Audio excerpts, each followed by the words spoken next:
Hola a todas y a todos, mi nombre es Alejandro Muros Polo, FPV del Departamento de Derecho del Trabajo y de la Seguridad Social de la Universidad de Granada, y en primer lugar me gustaría agradecer a la organización y a la coordinadora del simposio que me hayan dado la oportunidad de intervenir en este maravilloso Congreso Nodos del Conocimiento 2021 con mi ponencia titulada Digitalización de la economía y despido tecnológico, riesgos y propuestas.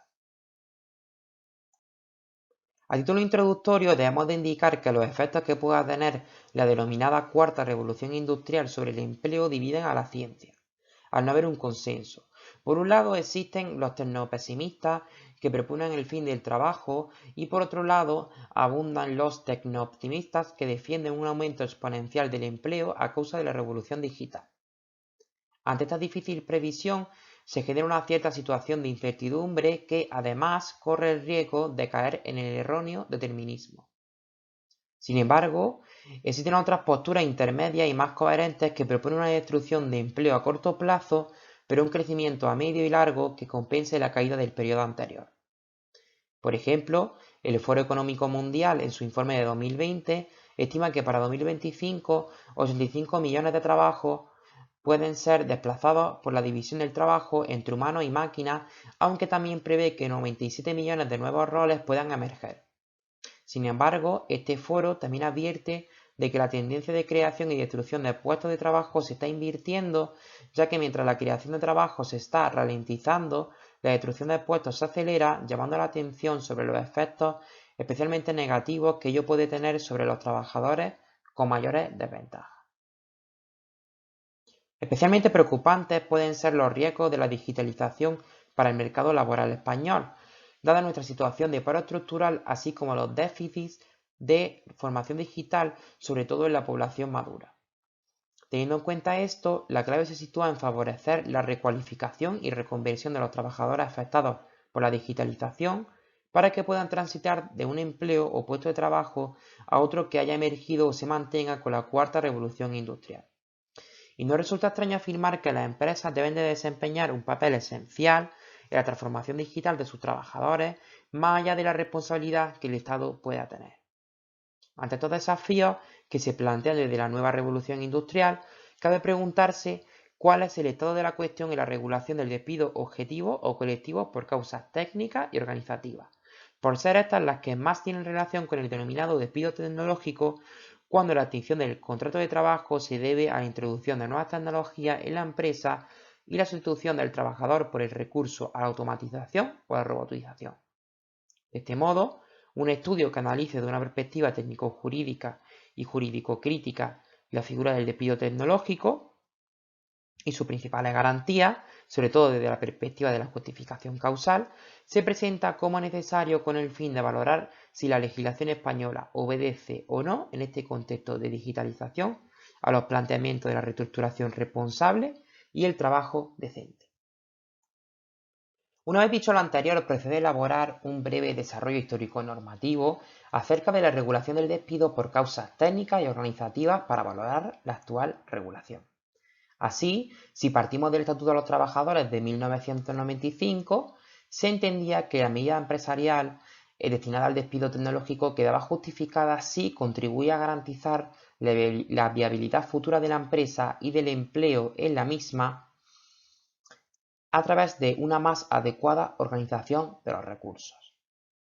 Años más tarde, en 1997, se reformuló el despido objetivo de carácter individual o plural en comparación con el colectivo para suavizar tal finalidad al indicar que bastaba que se superasen las dificultades que impedían el buen funcionamiento de la empresa, ya por la posición competitiva en el mercado o por exigencia de la demanda a través de una mejor organización de los recursos. En 2010, unificando las causas para despedir de forma colectiva y objetiva, se indicaba que la empresa debía de acreditar la concurrencia de alguna de las causas señaladas y justificar que de las mismas se deducía la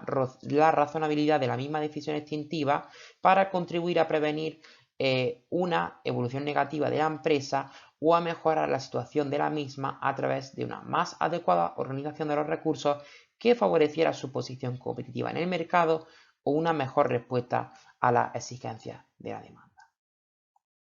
Además, La norma de 2010 también definió las causas para despedir, con base en interpretaciones jurisprudenciales que ya se habían dado. Por un lado, definió las causas técnicas, cuando se produzcan cambios, entre otros, en el ámbito de los medios e instrumentos de producción, así como las causas organizativas, cuando se produzcan cambios, entre otros, en el ámbito de los sistemas y métodos de trabajo del personal, o el modo de organizar la producción. Último inciso introducido por la siguiente reforma.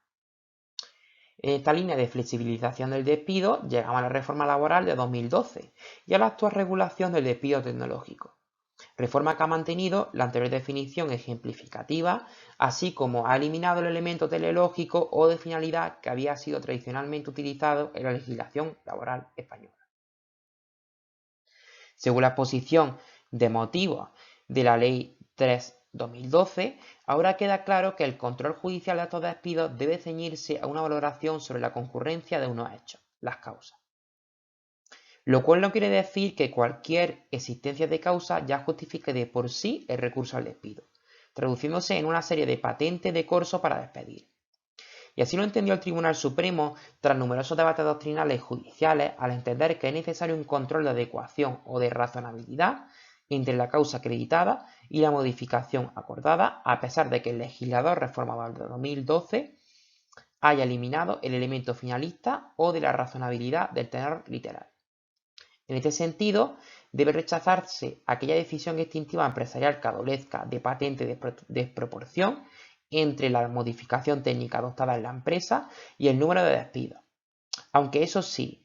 sin que pertenezca al juez elaborar juicios de oportunidad en el sentido de rechazar la medida empresarial porque existan otras más adecuadas o que generen menos sacrificios para los trabajadores.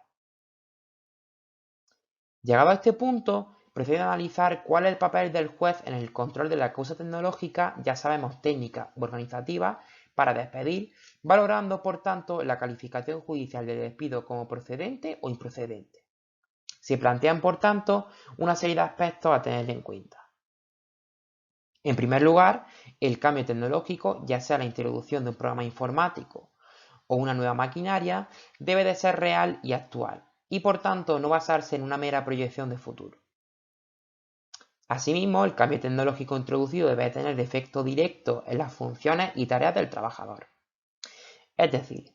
debe de demostrarse que el cambio operado en la empresa provoca un vaciamiento de las funciones del trabajador a causa de la asunción de tales tareas por el robot o el nuevo programa informático. La prueba, tanto del cambio tecnológico como del sobredimensionamiento de la plantilla, pertenece a la parte empresarial. Especialmente en el segundo supuesto, el empleador debe de recurrir a expertos para que elaboren informes acerca de cómo la nueva tecnología implantada en la empresa ha incrementado la productividad o eficiencia, así como se justifique en este informe que el incremento ha causado un vaciamiento de las funciones en el puesto del trabajador despedido y por tanto este puesto ya no es necesario. Muy importante es precisar que el recurso al despido por causas técnicas y organizativas supone en estos supuestos una amortización del puesto de trabajo y no del trabajador, por lo que si se procede a contratar nuevos trabajadores para asumir las funciones del trabajador despedido, ello podrá acarrear la improcedencia del despido. Por último, indicar que el empresario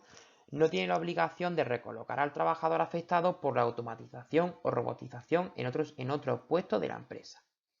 Es más, si sus funciones han sido sustancialmente reducidas pero de forma parcial, la conversión del contrato de tiempo completo a tiempo parcial requiere el previo consentimiento de la persona trabajadora. Ofrecimiento que tampoco está obligado a realizar el empresario, aunque si posteriormente se contrata a otro trabajador, se podría dudar de la procedencia del despido. También es necesario que se diferencie del despido objetivo colectivo tecnológico con el despido por inadaptación a las modificaciones técnicas del artículo 52b del Estatuto de los Trabajadores. En este sentido, puede darse el caso de que el cambio tecnológico en la empresa no genere una situación de excedente de personal, sino de necesidad de recualificación del mismo y, por tanto, ante esta situación se den dos posibilidades. Por un lado, que la adaptación al cambio tecnológico sea viable y, por tanto, deba ofrecerse al trabajador un periodo de adaptación de en torno a 2 meses, así como una formación con el objetivo de su recualificación.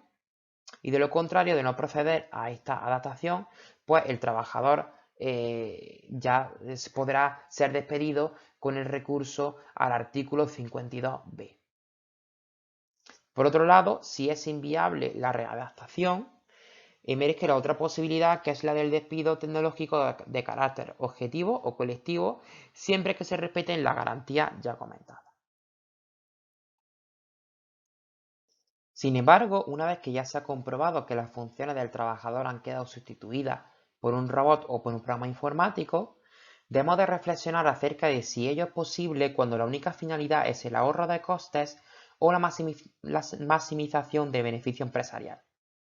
Existe, por tanto, una discusión en la doctrina judicial acerca de si es necesario un elemento externo previo o una finalidad de aumento de la eficiencia o productividad de la empresa para que se recurra al despido colectivo, o bien si solo es necesaria la decisión empresarial basada en su propia conveniencia.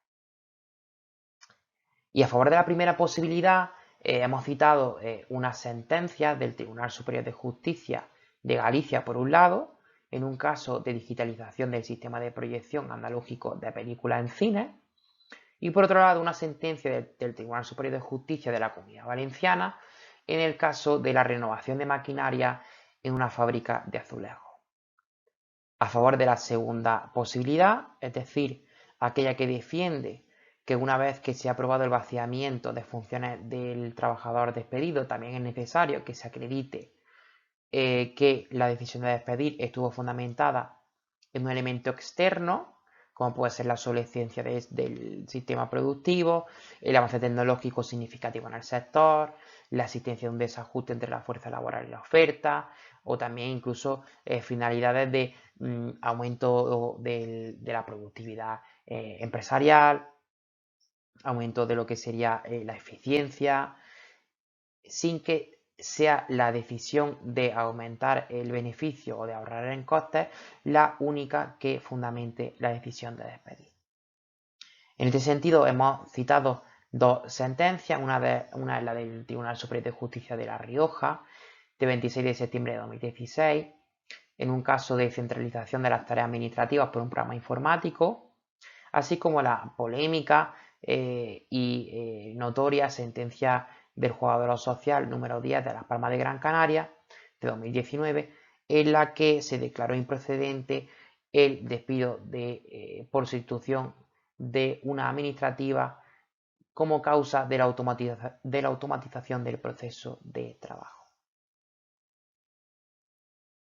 Para terminar, es necesario ofrecer una serie de conclusiones críticas. En primer lugar, es necesario resaltar la importancia de probar el vaciamiento y el aumento en la eficiencia de las funciones, tareas y responsabilidades ahora asumidas por el proceso de robotización u automatización. En esta línea es muy importante, como decía, el informe pericial elaborado por un especialista en el cual se demuestre pues, que las funciones del trabajador despedido han quedado desiertas, así como que el puesto de trabajo ya ha sido amortizado y por tanto no es necesario. En segundo lugar, a la luz de las sentencias recogidas, podemos concluir que no resulta claro si debe de haber una amenaza previa o finalidad de competitividad o de eficiencia para justificar el recurso al despido tecnológico y, por tanto, si resulta adecuado o no el recurso a este tipo de despido para ahorrar en costes y aumentar los beneficios. Sin embargo, en mi opinión, no debería de entenderse que el despido es procedente cuando lo que se mejora con el avance tecnológico no es el proceso de producción o de prestación del servicio en sí, sino una serie de servicios complementarios en la única idea de reducir costes, por ejemplo, lo que ocurre con las tareas de administración.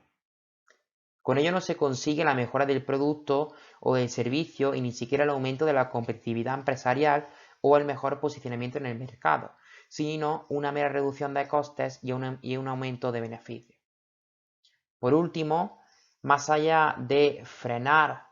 la facilitación del despido por causas tecnológicas o endurecer el recurso a este tipo de despido, Es necesario fomentar mecanismos de flexibilidad interna para recualificar o reconvertir a los trabajadores afectados por la modificación tecnológica, lo cual se sitúa en la línea del trabajo decente y la reestructuración responsable. Bueno, y con esto finalizo. Espero que les haya resultado de interés mi intervención y quedo a su disposición para todas aquellas cuestiones que quieran plantear. Muchísimas gracias por su atención.